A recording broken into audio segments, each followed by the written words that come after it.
Hello. Yes. At the end of the day, I'm here to teach you how to win fights. And this is the most comprehensive fight strategy video you'll probably ever see. See, this one actually takes into consideration the legal system. Now, we have two goals in this video. One is to win the fight quickly with a knockout, and two is to do so without any legal consequences. Even if you win the fight, but you end up in a squad car before the end of the day, you're losing. You're not going to be teaching too much kindergarten with a history of punching people in the face on your record. Step one, when someone gets in your face like this, what you don't want to do is push him. Because number one, that's a assault. You can get arrested just for that. Another thing, I push Greg, he ends up pushing me back, and then I push him, and then he pushes me back, and we end up in this douchebag match, which basically makes us look like the biggest assholes in the world to anyone who's watching, because it looks like two guys who don't want to fight, they just want to sit there and shove each other. Step one in this technique, Greg gets in my face, he's talking all types of shit, I'm going to put my hand on his chest, and I'm going to push myself back. I'm going to repeat that. Move yourself, not the other guy. It keeps the situation from escalating while setting up your game plan. The moment that you push him, he's going to spring into alertness and his guard will no longer be down. The next thing that you want to do is you want to start getting the attention of the people around you. Number one, they're going to be your witnesses when the cops come and pick this dude's ass up off the ground, so you want to make sure that they're aware that it was a self-defense scenario.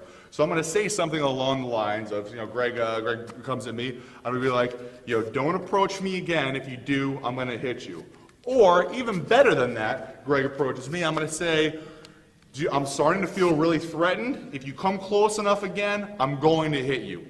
That's incredibly important because it makes everyone aware of the fact that it is a self-defense situation and that you feel threatened. Now, I also frequently recommend backing up twice. So you push the guy away once, he's probably going to come back at you. You push him away twice because number one, that looks great if any video cameras happen to be watching. And it's going to give you one more moment to get ready and execute the technique you're about to learn. Okay, the next thing we need to do is blast this idiot in the face twice and with two big power strikes.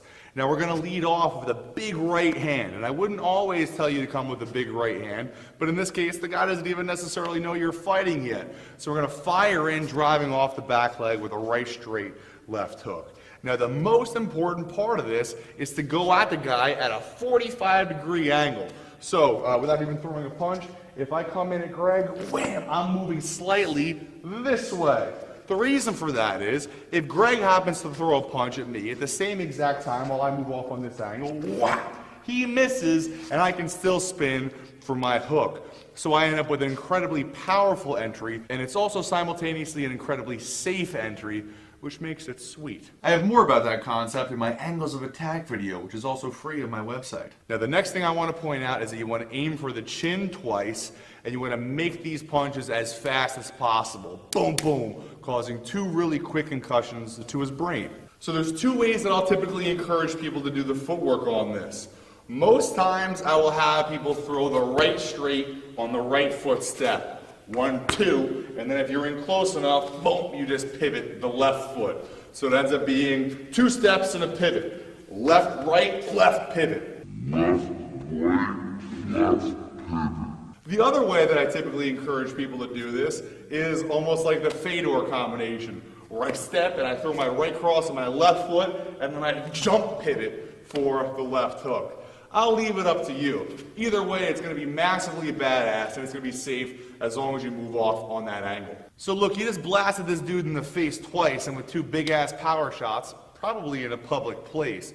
So now you really got to take care of the legal issue, and we're going to do that with some crowd influence. So it doesn't matter who saw it or what the hell happened. Go up to the nearest person in the crowd, be like, yo, dude, did you happen to see? Dude, that guy would not back off. It was ridiculous. I told him he was threatening. What the hell, man? I saw him. Dude, the guy was threatening me. It was absurd. I thought he was going to kill you. You snuff the dude out, you get people involved, you get them on your side, like, yo, I was threatened. Did you see that? I didn't have a choice. And then all of a sudden, the witness stories when the police come just tend to be skewed a little bit in your direction. And that's how you don't go down for the assault charge that you just incurred upon yourself, whether or not the guy deserved it or not. Alright, so knockout, check. No jail time, check. Now you just need to work on it a couple of times. Now, in order to practice this thing so that you'll actually fire it when you're in the situation instead of potentially freezing or having any number of things go wrong, you want to practice the entire sequence. You want to give the guy 2 chances, and at the end of the second chance, you're going to fire this combination because that's what you've trained yourself to do. I push myself back, he comes in. I push myself back, as soon as he moves, boom! You can also do the same thing on a heavy bag. It's not going to be quite as interactive, but hey, you got to use your imagination sometimes. The only other thing that you can do to continually make this thing more and more badass is build your combination. So instead of just throwing a right, straight, left hook, you could throw a small sequence of vicious strikes that you've tied together and trained a number of times.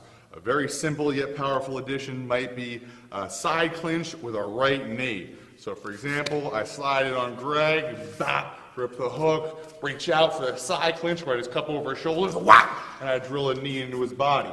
So a little bit faster, that ends up being boom, and I crack him right in the solar plexus with my knee. A right, straight, left hook, and a right roundhouse also works. You could take that up to his dome. You could do whatever you want as long as you practice it and as long as it